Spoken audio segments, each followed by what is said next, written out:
Hello दोस्तों, नमस्कार। मैं नाच गीत सुना रही हूँ। अच्छा लगे तो कमेंट करिए, बताइए गीत कैसा लगा। नमस्कार।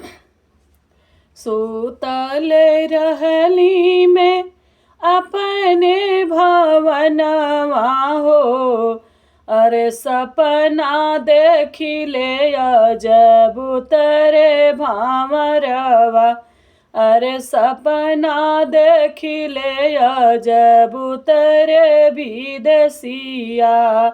बरह बरिसवा पे लवटे विदेसिया हो, अरे संगवा में लिहले सवती रे विदेसिया। अरे संगवा में लिहले सवती रे विदेसिया। मचिया जे बैठली सासु बढ़ई तीनी, सुनी सासु हमारी अरजी रे भामरवा।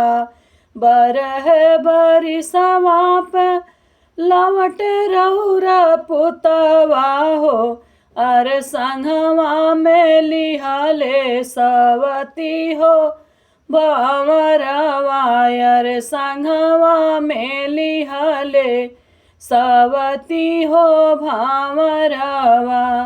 एतनी बचनी सासु सुनहु न पवली हो, अरे बहुअर से करे अरजरे भामरवा।